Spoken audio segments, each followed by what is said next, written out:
leaders who treat people with dignity and respect get the best results, Lynn. So, some people say, well, that doesn't sound all that complicated. But however, it's kind of something people acknowledge in theory, but often don't practice. And, leadership in a way is kind of got some science to it. But, every person's different, every situation's different. Just look at what we're dealing with now with the global crisis. It requires a different type of leadership to the one that we would have had before. Welcome to the Kind Boss podcast, brought to you by Outsourcing Angel, an Australian-based social enterprise that specializes in helping business owners free up their time and reduce staffing costs while helping to create employment opportunities for people in developing countries. Visit outsourcingangel.com today. Now, let me welcome your host, Linh Podetti. Hello, kind listeners. I'm your host, Linh Podetti. Today, we'll be speaking to our kind boss, Brian Donovan, Director of Donovan Leadership. Brian is an executive coach with over 40 years experience working with senior leaders in companies like Telstra and non-profit group, the IT Skills Hub. His programs enable leaders to achieve stretch results beyond what they thought possible and to make the difference they are committed to making. Listen on as he shows you how to become a leader who achieves big results while treating people with dignity and respect. And as a special gift, Brian is giving our audience a free copy of his book, Leadership is Changing the Game.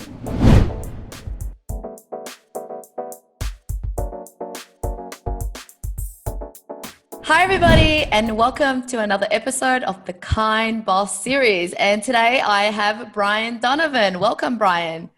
Thank you, Lynn. It's great to be here with you. Yeah, great chatting with you again. I know we've caught up once before, and I was really inspired by the many years of experience that you're in leadership and the fact that you're a gentle soul. You really do fit right in with our Kind Boss series. So today I want to talk more about leadership, but the most interesting part that intrigues me is your term calling gentle leadership. So can you talk more about that? Yeah, that's right. Thanks, Lynn. And yeah, thanks for acknowledging my many years of experience. That's what the grey hair is for. There's lots of bruises and scars along the way too. And so I've tried to put that into some of the material that I've written. And the latest book is called The Gentle Art of Leadership, as you said. And I'm co-authoring it with a good friend of mine called Dean Phelan. Sort of coming in thesis is that leaders who treat people with dignity and respect get the best results, Lynn. So, some people say, well, that doesn't sound all that complicated. But however, it's kind of something people acknowledge in theory, but often don't practice. And, leadership in a way is kind of got some science to it. But, every person's different, every situation's different. Just look at what we're dealing with now with the global crisis. It requires a different type of leadership to the one that we would have had before. So each time it's kind of more like an art form. And that gentle part of it is not soft, not compliant. It's gentle, treating people well. Yeah. Does that make sense? Yeah. And so when it comes to an art, are you saying that it can be learned? Like if you sort of were considering yourself as this kind of really tough person, but what you're saying is that you can still change, right? You don't always have to be this kind of hard-ass person. You can learn the art of being more kinder and gentle, right? I believe so, Lynn, yes. I think anyone can if they're willing. If they're not willing, then it doesn't matter how good the coach is they've got, nothing's going to change. But if they're willing, then any kind of change is possible.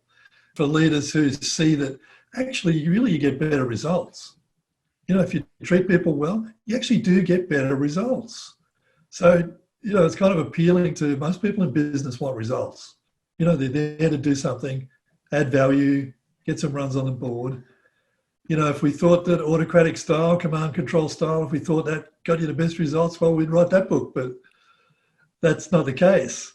Most people will tell you from their personal experience, the great bosses they had cared about them, took an interest in them. I know that you do that in your leadership. You take an interest in the people around you. It makes a difference. Seems like small things, but, this is people you're dealing with. So, yeah, even the ones who think, oh, no, this all sounds a bit soft and It's really not for me. I'm just about focusing on results. Well, you focus on results through building good relationships with the people around you. Yeah. So it sounds like to me, you really do require patience. It's not one of those things where you're like rushing this relationship with your team. You're gonna have to like look at the big picture and see that the result will come, but it might not come right now when you want it, right? And does it also mean that you have to let go of too much of really KPI driven so much and forgetting that ultimately the result will come? And yeah, can you elaborate a bit more around that? Yeah. There's a couple of bits to your. I like the word patience. It's a bit like your financial investments, isn't it? If you're constantly withdrawing, well, you've got nothing left. But you investing, then you're there for the longer term. So you really have to, maybe right now you don't want to be looking too much at your investments. You've got to be thinking longer term. So patience is a good word. You're kind of investing in people, building their own leadership capability. And, I heard a good example in the pandemic that, one area really focused on getting people well set up at home. How were they going? Are they set up all right? What concerns do they have? Got all that straight, got all that flat. And now their KPIs are amazing. They're blitzing it. So you're right. It's kind of a bit of patience. You don't just rush for, right, get your results out. We want the same results that you were getting at work now produced remotely. There's kind of a working with people. And what was the other part of your question? In terms of fast, I guess you did answer it as well, in that the results will come later on. I guess weighing in with the fact that you want KPIs met and results achieved, but at the same time, in order to get the ultimate result, you need time. You need. Yeah, I think you kind of covered that. Yeah. Yeah, well, maybe I'll just add on that KPIs thing, Lynn, that really you'll get bigger results through investing in people. If you really develop them and trust them and give them the scope to be as great as they can be, like the best version of themselves is one way of putting it, then they'll surprise you actually with what results they'll produce. It may be well beyond. I'm thinking of a client I worked with, and he did a lot of work around getting his people on side and getting them focused around a vision. And at some point they called him out and said, come and have a look and see what we've done. And when he went out there, he was like, wow, this is amazing. They've taken it even further than I thought, like consistent with his vision. Just as an aside, Len, his first reaction though was, but they were talking about it like it was something that they thought of. But it was really my idea. And it was almost in the moment he caught himself, just I think like you just did. Well, okay, well, that's all right, isn't it? That they think it's something that they did. It's okay that they have such ownership of it, such buy-in, that they believe it's theirs. And he doesn't really need the kudos. It kind of gets to another part of your question about, what have you got to let go of?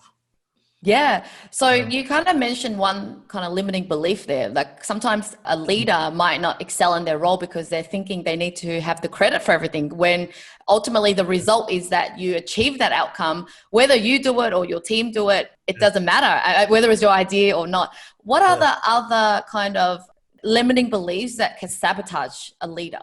That's just one example. Any other ones that you could share? Yes. Well, look, there's some classic ones just from my own. I mentioned before about all this grey hair I've got and the lessons I learned along the way. Yeah. For me, I guess there's like a default way that we think about ourselves. You kind of encounter some stress or some, the game gets bigger in some way. Then what's likely to come up is, as you said, some self-limiting belief. And my version of it would be, I'm not smart enough. Like I'm not really that intelligent enough. It was kind of like a barrier to what I could accomplish if I was just thinking that. So it's kind of like you got to catch it, say, oh, there it is, there goes that. So there's some big thing got to occur. My belief kicks in, oh, maybe I'm not smart enough. I can thank it for sharing and then find another place to stand, if you like. You know what I mean? Like stand somewhere versus just getting blown along by the current. Stand somewhere and go, well, actually, it's really about me adding value. So how can I add value? it kind of takes my focus off me and puts it onto the other person and the team. And yeah, so that's an example of how beliefs can get in the way of a lot of what we want to accomplish. We can be our own worst enemy in lots of ways. Yeah. And when it comes to leadership, I think it's easy to be a good leader when things are going well and everything just flows and money's flowing in. But of course, in life, it's not realistic to have things always working out, right? And so do you think that during challenging time is kind of that moment where it shows whether it kind of exposes the leader, whether you're going to be that inspiring leader or the kind of scaredy cat leader? I do, Lynn. I do. I think you're right on the money that really leadership's pretty easy when everything's going well. What's there to do? You got a good team, you just turn up and, give them a pat on the back. It's all great. But it's when times are tough. And really, I think as you're pointing to, times are always tough. There's no place for equilibrium, I think, in business. You're either going forward or you're going backwards. So it's really the opportunity when times are tough to step outside your comfort zone and really make big things happen, like turn adversity into opportunity. Now, I'm not saying being opportunistic, I'm just meaning leadership's going to be so important during this. It is currently during this crisis and post this crisis. We're going to need people who can fulfill what I think is the definition of leadership, which is you change the game. First book I wrote called Leadership is Changing the Game.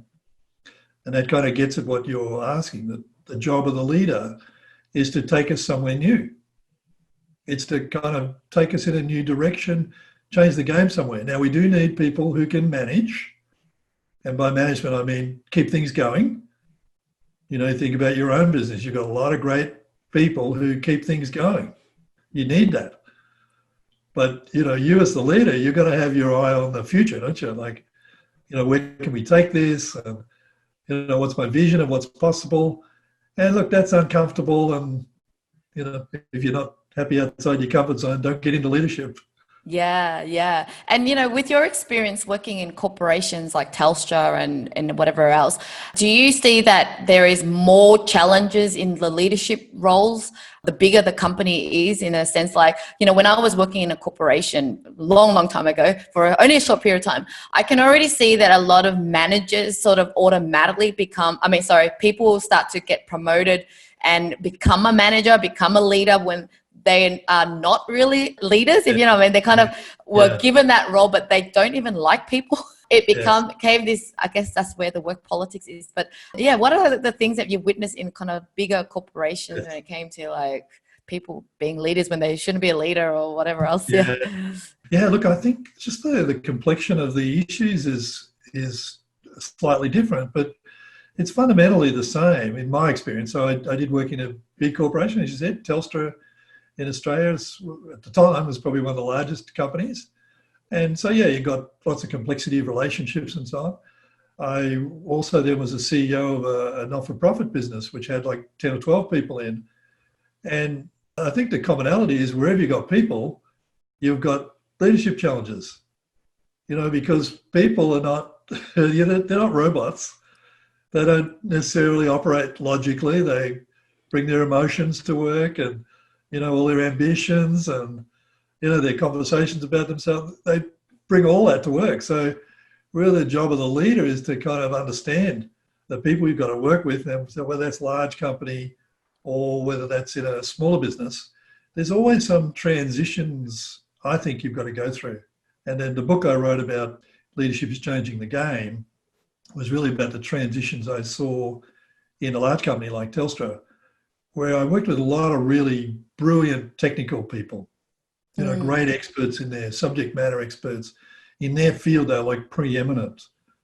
But then, as you said, they often get their career path takes them into leadership, and there's no real support for that. They're just thrust in the deep end. And now the problem changes from technical problems where you've got to solve some data or analyze some issue to now how do you get results through people? And people in small businesses also encounter a similar thing. The person who's the brilliant founder of a business, had some bright idea, let's say it's a tech business, may not be the one unless they're willing to reinvent themselves. And we could come to reinvention if you like. There's a kind of a reinvention, a transition from solving technical problems to now solving people problems. Yeah. Want to make a difference in others' lives? Join us in providing food, medical supplies, and daily living necessities to tribal communities living in extreme poverty in the Philippines. For as little as $50, you can feed a whole village and have peace of mind that 100% of your donations goes directly to those in need. Be a part of our OA Love projects and visit outsourcingangel.com. I hear two things here. So let's say if I'm in a big company and I'm one of the leader who's trying to promote someone else to take a leadership role, which is under me. Is it important to not just promote them in the new job, but also provide them a lot of leadership training and people skill training so that they could do a better job at that rather than just kind of throw them in the deep end, right? And if I was a self-employed owning my own business, I also need to train myself to then become not someone, the new skills of actually how to manage the people I'm hiring. If you still have that technical mindset, you're going to be doing your job and you're not spending any time leading. That's exactly, yeah. I think it was Tom Peters who said your job as a leader is not to create followers, it's to create other leaders. Yeah, so really that's, in either scenario, that's your job. And one of the reinventions I think people need to make who've come from some kind of subject matter specialty area, they've got to reinvent their strength. So maybe your strength when you were a technical problem solver was you were great at doing things. Often they're the people who will work through the night, just get the job done, whatever it takes. They're fantastic doers. But now in leadership, you're going to burn out pretty quick if you're the one trying to do everything. You're the one saying, I can't really get good people. And, it's much easier to do it myself. It just doesn't scale, Lynn, does it? Mm-hmm. You need that ability to think about it as you've got to cause results. So whereas before, as an expert, you were the one doing it, now what you've got to do is cause the results. And there's lots of ways you cause people to be great leaders. You encourage them, you sometimes hold them accountable, you maybe need to be firm with them, there's challenge them. There's all kinds of ways that you can cause people to produce big results. But that's the reinvention you need to go through. Part of the way that you build your influence as a leader is to multiply yourself through being able to cause results. Perfect. Yeah. Okay, Brian, let's talk about some of these fun things about you. So in this segment, it's called the high five. So I'm going to ask you 5 fun questions. It's this or that. All you do is choose a choice between the two and just elaborate a little bit so we get to know you a little bit. And they're just fun little choices. Sometimes people find it's quite difficult to choose because both of them are so good. Number 1 is cake or ice cream? Well, cake, but it really depends on whether it's a beautiful cake or not. Cake? Like the boiled fruitcake my mum used to make. That would be great. All right, cake it is. Number 2, camping in a caravan or in a tent? Definitely caravan. Maybe one time it would have been camping, but those comforts are now so nice to have. Yeah, tent is not very comfortable, is it? I don't know if I've ever been in a caravan before, but definitely something I want to do later on in life. Caravanning around Australia or something. Yes. Yeah. Number 3, winter or summer? Definitely summer. Yeah. Just now it's starting to change in Melbourne. I'm like, oh no, where's that warm weather gone? It's just so nice. You feel brighter when the sun's out, I think. Yeah, I agree with you. Yep. 4th, inspiration or motivation? That's a great one. I think I'm going for inspiration, on the basis that inspiration will motivate you. I think the way I think about it is if your future is bigger than your past, that's what's going to motivate you. Yeah, something I like that. In front of you. Yep. Finally, wealth or freedom? Well, freedom. Not to say that wealth doesn't have some attraction, but yeah, I mean, that's why I got into my own business. I'm guessing that's why you're in it too, that it's just great to have that freedom, that flexibility, to be your own master. Yeah, Yeah. I agree. And I think it leads me to the next question is that sometimes in business or in when you're working in a career, you want the money to buy you to have the freedom, but then you forgot your ultimate goal. You're caught in the ever making more money, and Yes. never have that freedom. And, the more people I come across who pass away when they're really young, I just realize how short life is. And I just realized as leaders or as business owners or anything, you need to kind of reprioritize your goals. It's not all about financial. It's really about that time. What's your take on around the kind of time freedom versus financial freedom, I guess? Yeah, no, great. Look, I talk to a lot of people about their careers, Lynn, and it's a concern for a lot of people. They're either in a job that they don't like, or they're maybe in the current situation, they're now out of work because the company had to downsize. And the easy thing is just to sort of go after it for the money or the status, so those kinds of things. But it's ultimately not fulfilling. Whereas I think what we want to do in our work is do something that's fulfilling, like some match between what you want and the value you offer, where people go, oh, wow, that's amazing that you offer that value because that's the problem we've got that you can help us solve. So I often find I need to spend quite a bit of time with people getting really clear about what it is they want. Like if I was the genie and I could give you your dream role, you know what I mean by your dream role? Like the job where you get paid. Yeah, the job you get paid to do it and you think, oh, I'd do this for nothing. That job. But it's not which company or which industry or whatever the job title is. It's like, what are the ingredients of that job that you're looking for? So you get really clear about those ingredients. Then you can start to think, okay, now what's the value I've got that could help me get that? And talk to people in the market about that. It's a different way of thinking about how you get your dream job and get fulfilled in your work. But I'm with you. We spend so much time at work. You don't want to do, not that I haven't done it in the past. Mm-hmm. You do what you got to do when the family's young sometimes. But yeah, it's ultimately cost you your health and your aliveness and, just the fulfillment that it robs you of. Yeah, I agree with you. And I think we're all, multiple times in life be facing a question of, do I follow the money or do I follow the kind of where my heart is or where I feel like I'm going to be happier? And, all the times that I've chosen my happiness, I always end up achieving the money outcome later on. Of course, the moment is difficult. The moment is, it's like jumping off the plane. You don't know whether you're going to, make it. But I guess it comes down to faith, right? Like being able to kind of trust that, it will work itself out, like God will look after me somehow.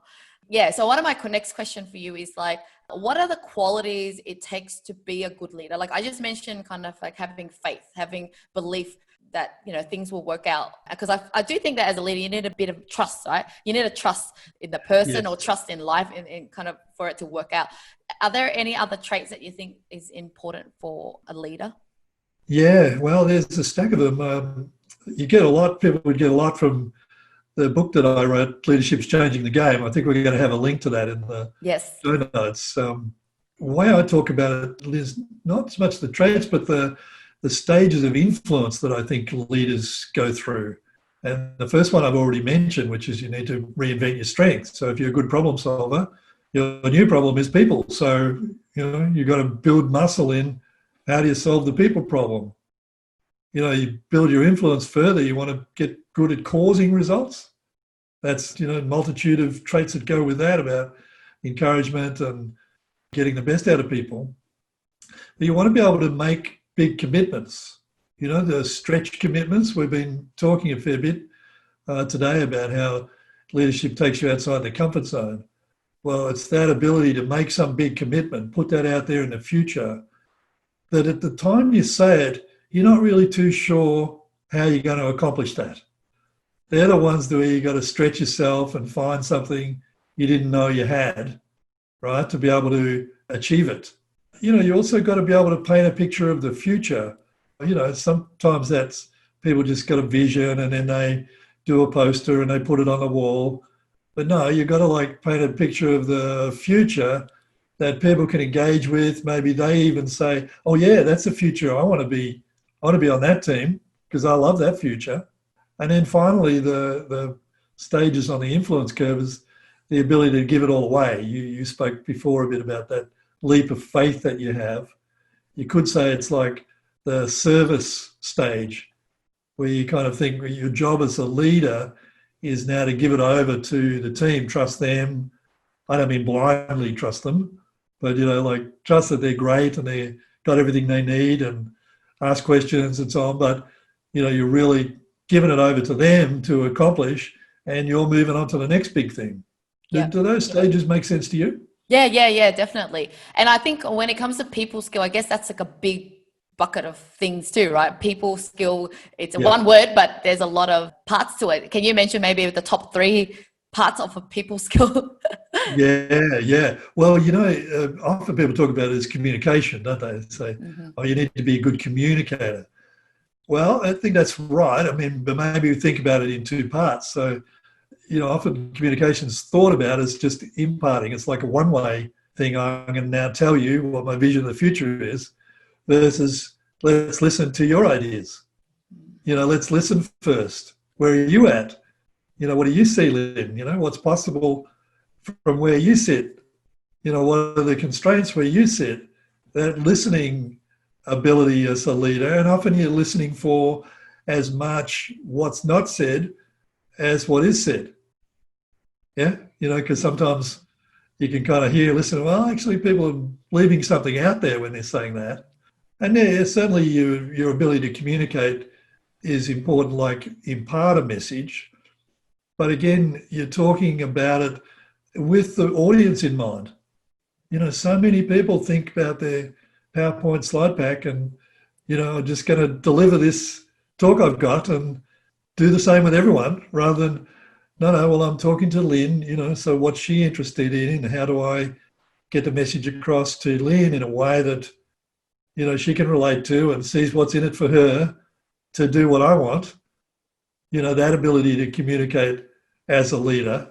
And I think the sort of final one I'd say is respect.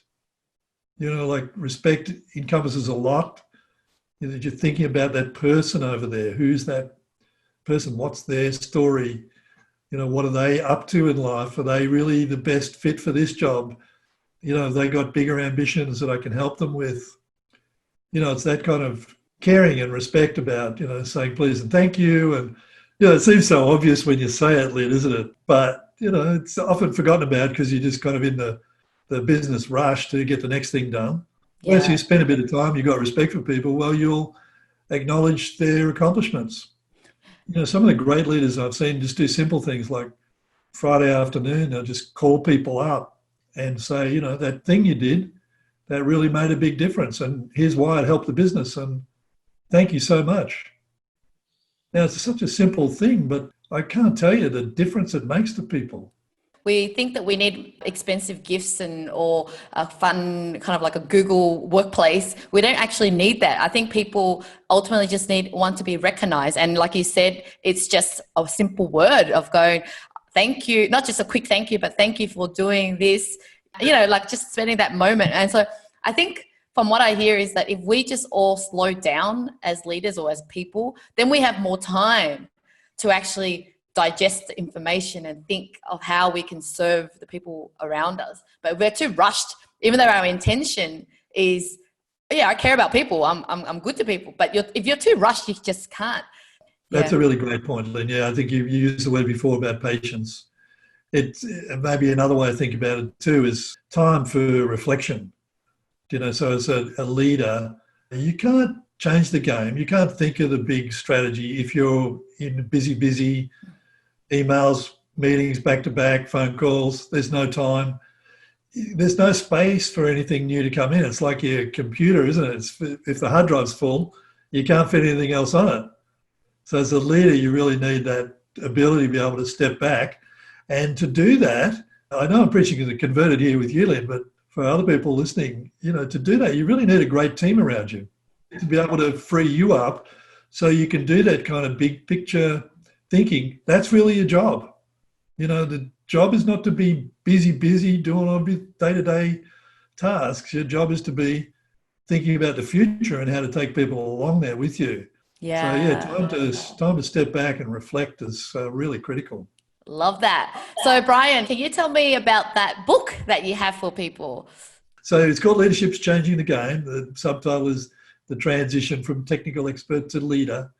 For listeners on your podcast, viewers on your podcast, there'll be a link to the lockdown library where they can get a free copy of that, along with several other books from other thought leaders. The alternative is to go to my website. Do you want me to mention that? Yep. So my website's the Donovan Leadership, all one word. So DONOVAN leadership.com. Awesome. Can't wait for that. And I really love that you're an executive coach, but you're coaching them in a way that I know they're going to come out feeling happier as a leader because they're going to have more free time, respect from people around them. And yeah, like you said, from all your experience, that it's going to drive them much more better result than trying to get the quick fixes. That's right. That's the big thing at the end there, and they'll get bigger results. The thing that I talk to people about is let's play for a result that at the time you say it, you're not sure how you're going to be able to accomplish that. Yeah. That's when a coach can be valuable to help you achieve something you didn't know you could achieve. And you'll surprise yourself later and go, wow, I found something I didn't know I had.